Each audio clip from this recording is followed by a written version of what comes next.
प्रणाम लंकेश्वर। मैंने तुम्हें पहचाना नहीं। मैं आपको इस कारागार से मुक्त कराने आया हूं। तुमसे पहले भी 3 व्यक्ति यही योजना लेकर आए थे, किंतु मैंने आपने उनके साथ जाना स्वीकार नहीं किया। हाँ, क्योंकि मैं भगोड़ा नहीं हूं। शंभो शंभो। लंकेश्वर, मैं आपको भागने का परामर्श नहीं दे रहा हूं। मैं आपको यहां से ले जाने के लिए आया हूं। ये सारे सुरक्षा अधिकारी जो इस कारागार की सुरक्षा कर रहे थे, मारे जा चुके हैं। अब आप यहां से एक विजेता की भांति जा सकते हैं। इसका अर्थ यह हुआ कि तुमने अपनी सेना के साथ इस कारागार पर आक्रमण किया है। मैं स्वयं ही अपनी सेना हूं लंकापति। मुझे सहस्र अर्जुन की कही हुई किसी बात का ध्यान आ रहा है। तुम हो कौन? आप जिसके भक्त हैं, मैं उन्हीं का शिष्य हूं। मेरा नाम राम। राम? हाँ लंकापति रावण, राम, ऋषि जमदग्नि का पुत्र, जिसे उसके गुरु ने परशुराम बना दिया। तुम मुझे मुक्ति दिला के मुझ पर उपकार क्यों करना चाहते हो? क्योंकि मैं आपके उपकार का ऋण चुकाना चाहता हूं। मैंने? किंतु मैंने कौन सा उपकार किया है तुम पर? मेरे गुरु शिव शंकर ने मुझे आदेश दिया है लंकापति कि यदि मैं आपको इस कारागार से मुक्त करा दूं, तो वो मेरी ओर से उनकी आधी गुरु दक्षिणा होगी। गुरु दक्षिणा का साधन जुटाने में आपने मेरी सहायता की है, यह उपकार ही तो है।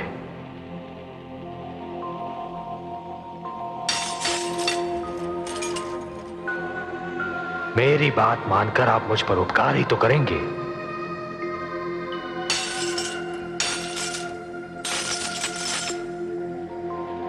अब आइए, इस चार दीवारी के बाहर स्वतंत्रता आपकी प्रतीक्षा कर रही है।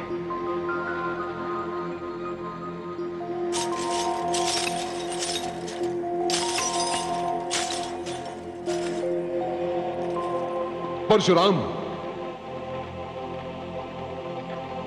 आप मुझे राम ही कहिए लंकापति रावण।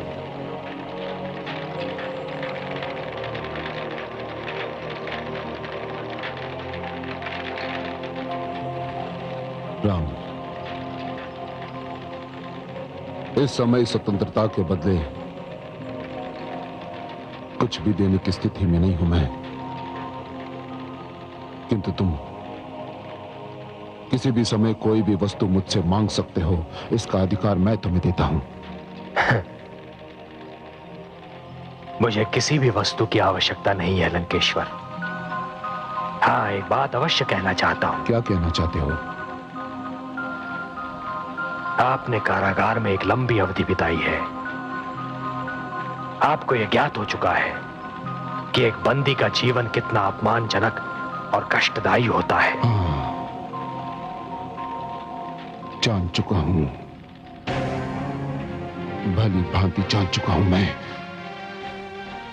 तो फिर अपने राज्य में किसी भी बंदी का अपमान मत कीजिए, किसी भी बंदी को कष्ट न दीजिए। बस यही मेरी कामना है। मैं तुम्हें वचन देता हूं राम,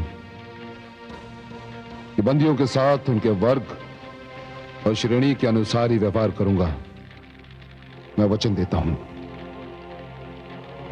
राम, तुम्हारा धनुष बहुत सुंदर है।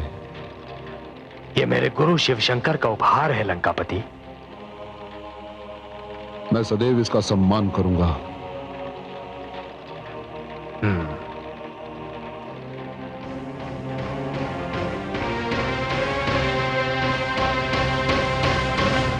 पिताश्री ने जब से लंका नरेश रावण को बंदी बनाया है, हमारे राज्य के प्रति सारे विश्व में आदर और भावना बढ़ गई है।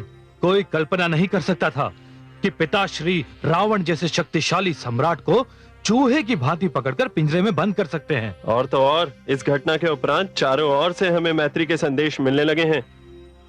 परंतु आश्चर्य मुझे इस बात का है कि लंका वालों ने अपने नरेश को मुक्ति दिलाने का प्रयास क्यों नहीं किया। हो सकता है कि वे प्रसन्न हो कि ऐसे मूर्ख और अभिमानी राजा से उन्हें मुक्ति मिल गई है। मन ही मन वे हमारे पिताश्री का आभार प्रकट कर रहे हो।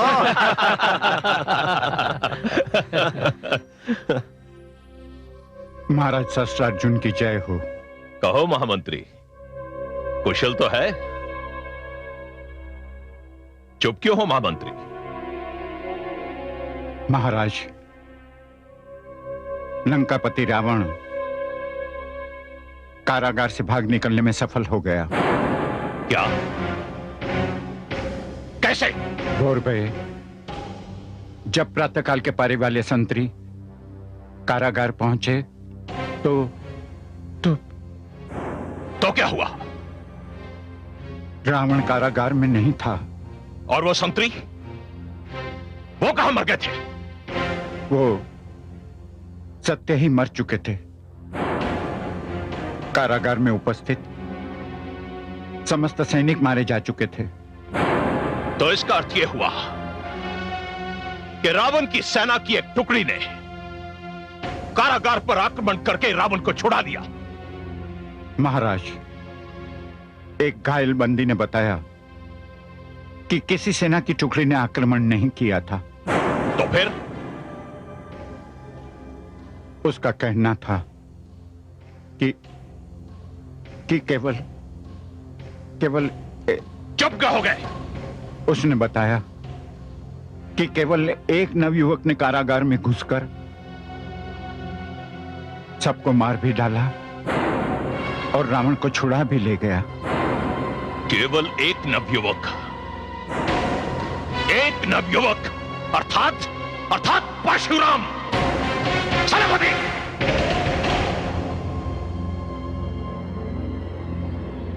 आज्ञा महाराज। एक क्षण का विलंब किए बिना आंधी की गति से जाओ और ऋषि जमदग्नि के आश्रम को घेरकर परशुराम को ढूंढो और उसी स्थान पर उसी क्षण उसका वध कर दो। जो आज्ञा महाराज।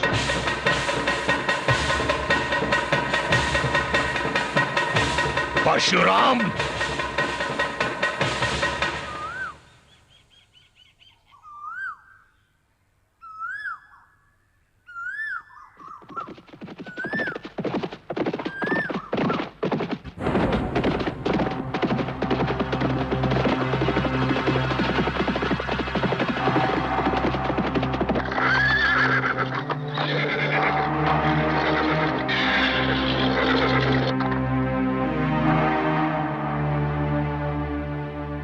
ऋषिवर, कहां है तुम्हारा पुत्र परशुराम? वो यहां इस आश्रम में नहीं रहता। सैनिकों! जी सेनापति। आश्रम के कोने कोने में देख लो। जो आज्ञा सेनापति। ढूंढो से। जाओ।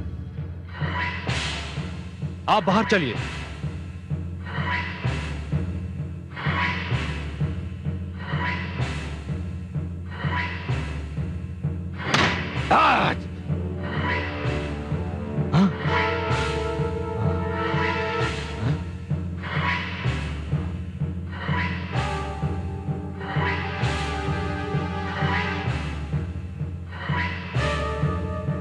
चलो।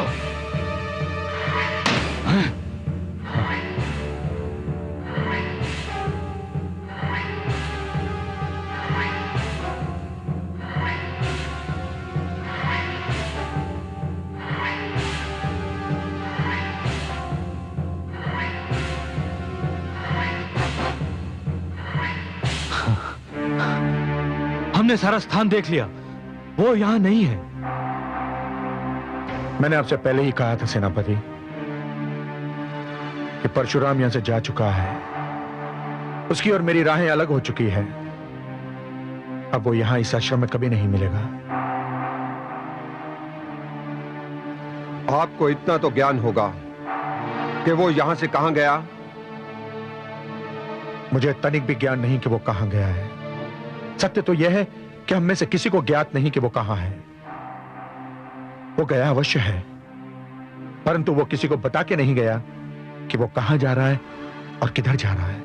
ठीक है ऋषिवर, इस समय तो हम यहां से जाते हैं, किंतु कुछ सैनिक यहीं रहेंगे यह देखने के लिए कि आपकी बात में कितना सत्य है।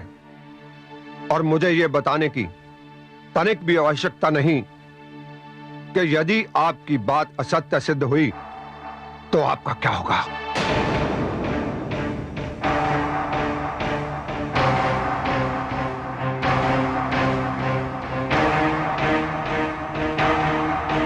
चलो।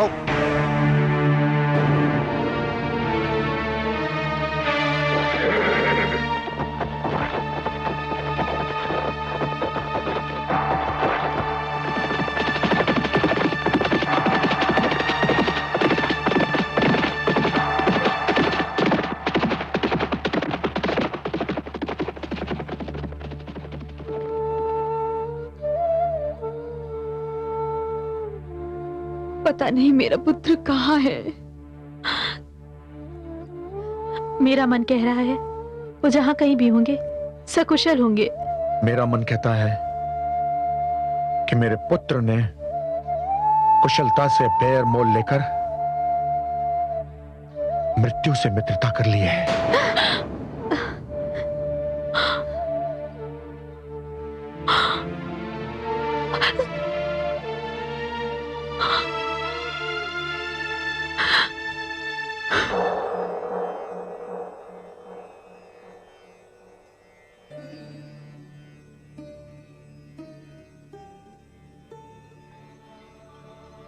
शंभो, हे शिव शंभो।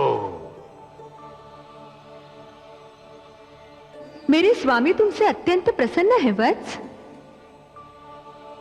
हे देवादिदेव, हे गुरुदेव, क्या आदि गुरु दक्षिणा देने में मैं सफल हुआ? क्या मेरी ये तुच्छ भेंट आपने और माता ने स्वीकार कर ली? इसे तुच्छ न कहो शिष्य, तुमने तो एक महान कार्य संपन्न किया है। मैंने तो केवल तुमसे आधी गुरु दक्षिणा मांगी थी, परंतु तुम्हारे वीरता के प्रदर्शन को देखकर मुझे ऐसा प्रतीत हो रहा है मानो मुझे अपनी संपूर्ण गुरु दक्षिणा मिल गई हो। नहीं गुरुदेव, मुझसे सेवा का अवसर न छीनिए। मेरी एक विनती है, लंकेश्वर रावण की मुक्ति को मेरी ओर से केवल आधी ही गुरु दक्षिणा समझिए। शेष गुरु दक्षिणा भेंट करने के पुण्य से मुझे वंचित न कीजिए गुरुदेव। यदि तुम्हारा यही आग्रह है शिष्य, तो ऐसे ही होगा। और यह सौभाग्य मुझे कब प्राप्त होगा गुरुदेव? उसके लिए तुम्हें कुछ समय और प्रतीक्षा करनी होगी। मैं हर क्षण प्रतीक्षा करूंगा।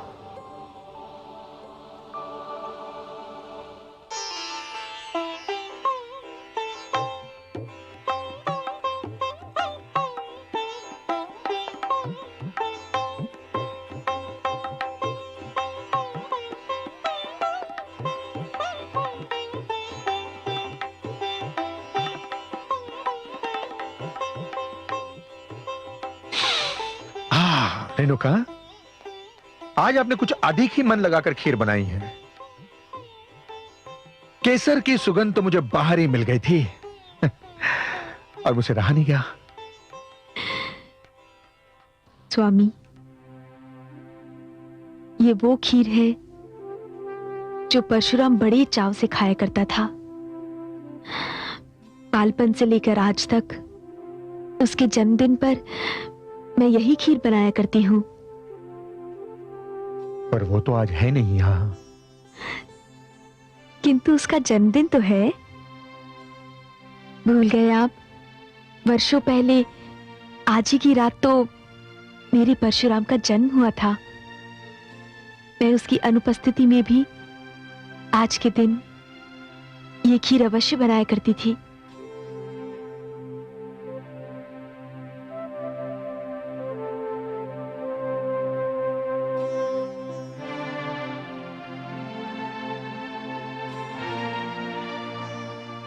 क्या वास्तव में ये खीर परशुराम को बहुत भाती थी? हाँ, वो तो इस खीर की सुगंध पाते ही उतावला हो उठता था। पता नहीं उसे स्मरण भी है या नहीं कि आज उसका जन्मदिन है।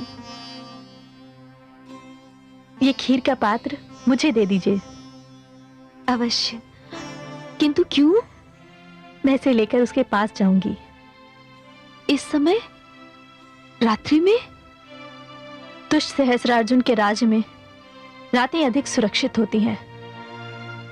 दिन में तो उसके सैनिक भूखे भेड़ियों की तरह भ्रमण करते रहते हैं। लाइए, मुझे खीर दे दीजिए, मैं भी लेकर जाती हूँ।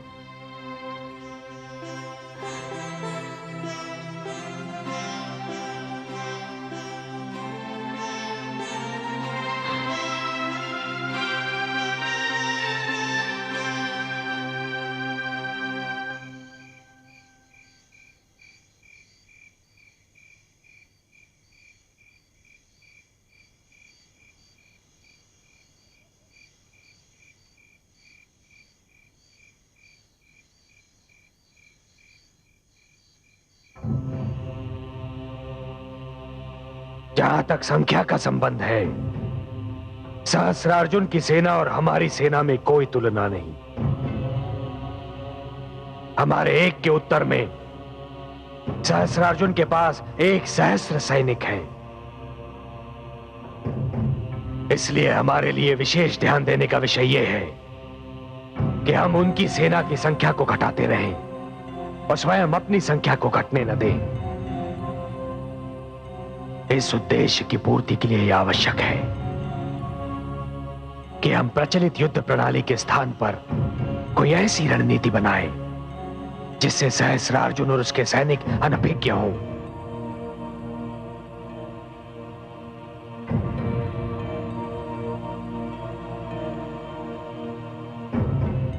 और रणनीति यह है कि मारो और भागो, अर्थात अचानक कहीं से निकलकर शत्रु पर आक्रमण करो, जितनों को मार सको मारो, और जैसे ही शत्रु संभलने लगे भाग जाओ।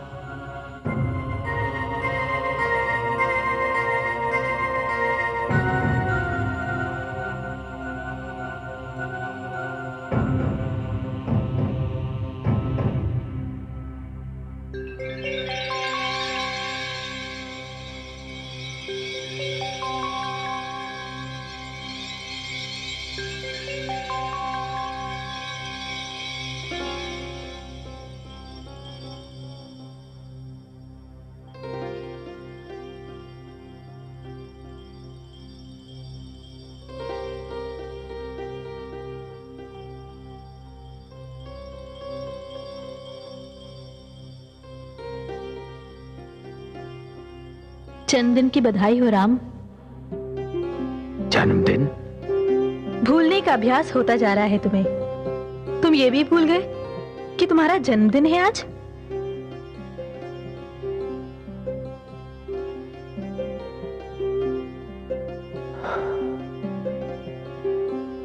अनामिका,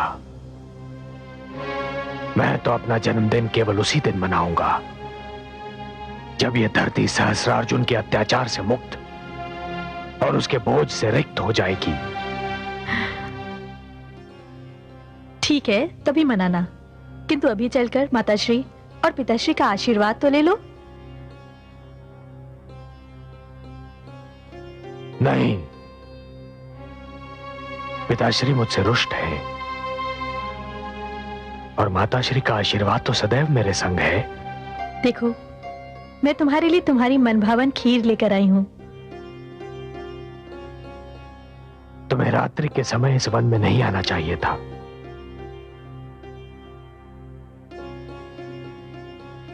कुछ कार्य ऐसे भी होते हैं जिन्हें करने की ठान लो तो मन से सारे भय निकल जाते हैं।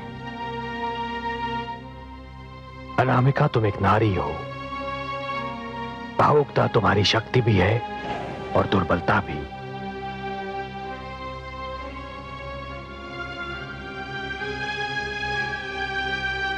परंतु मैं जीवन की जिस राह पर आ खड़ा हुआ हूं, वहां भावुकता के लिए कोई स्थान नहीं है। मैं बहता हुआ वो जल हूं जिसका एक स्थान पर ठहर जाना असंभव है।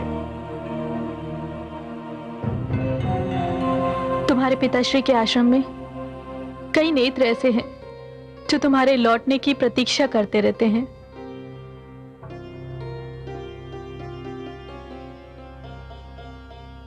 उन नेत्रों से कह दो अनामिका कि प्रतीक्षा करना बंद कर दें,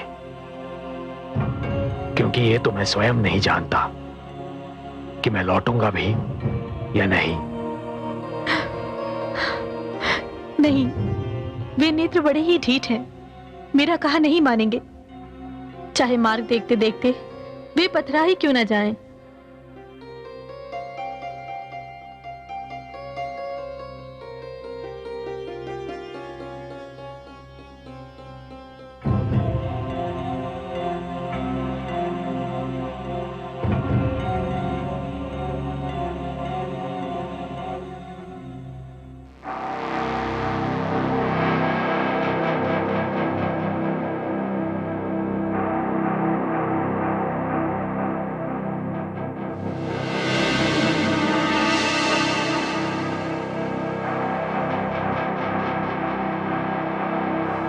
महाराज की जय हो। मुझे स्मरण किया महाराज ने। हां सेनापति, हमें सूचना मिली है कि परशुराम आश्रम को छोड़कर पास के किसी वन में छुपा है। सेवक आपकी आज्ञा की प्रतीक्षा में है। सैनिकों को लेकर जाओ और स्मश वन को छान मारो, और यदि उसका पता चल जाए तो हमें तुरंत सूचना दो। जो आज्ञा महाराज।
ठहरो।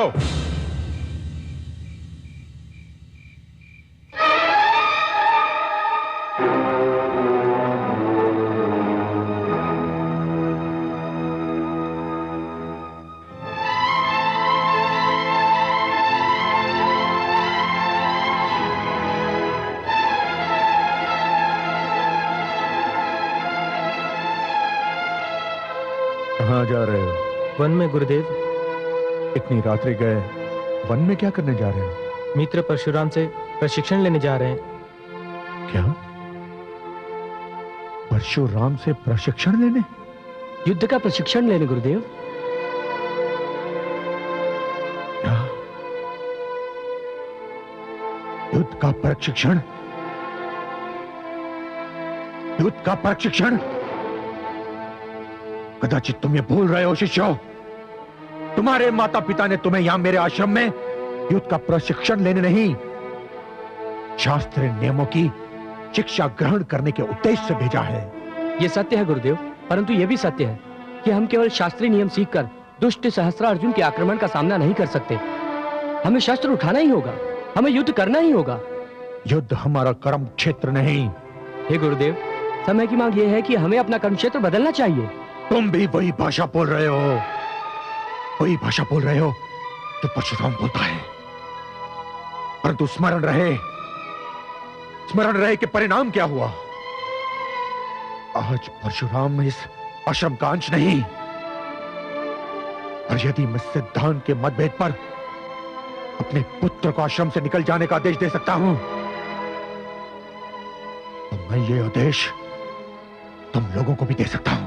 किंतु गुरुदेव, गुरु का आदेश सुनकर किंतु और परंतु जैसे शब्दों का प्रयोग गुरु की आज्ञा से मुख फेरने की राह पर पहला पग धरना होता है। तो क्या मैं ये समझूं कि तुम सबने आज्ञाकारिता से विमुख होने का निर्णय कर लिया है? नहीं गुरुदेव, हम में इतनी शक्ति नहीं कि हम अपने गुरु का आदेश टाल सके। तो फिर जाओ, लौट जाओ यहां से। और ये मेरा आदेश है कि आज के उपरांत परशुराम से युद्ध का प्रशिक्षण लेने कोई नहीं जाएगा। जाओ।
मुझे खेद है राम कि तुम जिनकी प्रतीक्षा कर रहे हो वो यहाँ नहीं आएंगे, कदाचित कभी नहीं आएंगे। अर्थात तुम्हारे पिताश्री को ज्ञात हो चुका है कि तुम उनके शिष्यों को युद्ध का प्रशिक्षण दे रहे हो। उन्होंने उन्हें यहाँ ना आने का और तुमसे प्रशिक्षण ना लेने का आदेश दिया है। इस संकट का पूर्व अनुमान तो अवश्य था, किंतु चिंता नहीं थी। ऐसे संकट भी मेरा मार्ग नहीं रोक पाएंगे। मैं अकेला ही लड़ूंगा। मुझे तुम्हारी वीरता पर संदेह नहीं है, किंतु नीति पर है। क्यों? मुझे ज्ञात है कि तुम अकेले इस समस्त सेना पर भारी हो और इसका प्रमाण भी मैं देख चुकी हूं। किंतु सहस्रार्जुन की सेना से लड़ने के लिए किसी दूसरी सेना को प्रशिक्षण देने का उद्देश्य केवल एक सेना का निर्माण करना नहीं था। इसका उद्देश्य था अत्याचार और अन्याय के विरुद्ध समस्त समाज में जागृति लाना, आत्मरक्षा की चेतना फैलाना और समाज को यह बताना कि अत्याचार चुपचाप सह लेने से अत्याचार का अंत नहीं होता। अत्याचार का विरोध होना ही चाहिए। तुम सत्य कह रही हो अनामिका, किंतु यह भी तो सत्य है कि अब यह सब नहीं हो सकता। क्यों नहीं हो सकता? क्योंकि मैं अकेला ये सारे कार्य तो नहीं कर सकता। तुम अकेले नहीं हो राम, मैं हूं तुम्हारे साथ। और तुम भी क्या कर लोगी? बहुत कुछ कर सकती हूं मैं दूसरे आश्रमों में जाकर युवकों के बीच जागृति फैलाऊंगी। मैं उन्हें तुम्हारे साथ तुम्हारी सेना में सम्मिलित होने के लिए प्रेरित करूंगी। मैं दिन भर तुम्हारे माता पिता और सुशीला की सेवा करूंगी और रात्रि में तुम्हारा संदेश फैलाऊंगी। ये युद्ध केवल है ही क्षत्रियों और भार्गव के मध्य नहीं है, ये तो एक अत्याचारी वर्ग के विरुद्ध समस्त समाज का युद्ध है। उस वर्ग के विरुद्ध है जो गुरुकुल और आश्रमों की संस्कृति को मिटाने पर तुला हुआ है। अनामिका, मेरे मन में तुम्हारे लिए आदर बढ़ गया है।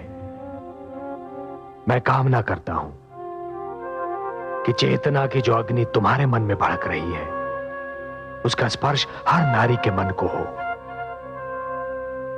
किंतु मुझे भय भी लग रहा है अनामिका कि यदि ये सब पिताश्री को ज्ञात हो गया तो वो तुम्हें वो सब नहीं करने देंगे जो तुम करना चाहती हो। मुझे कोई रोक नहीं पाएगा, तुम्हारे पिताश्री भी नहीं।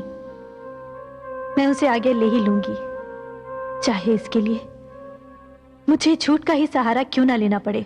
झूठ? तुम कहना क्या चाहती हो?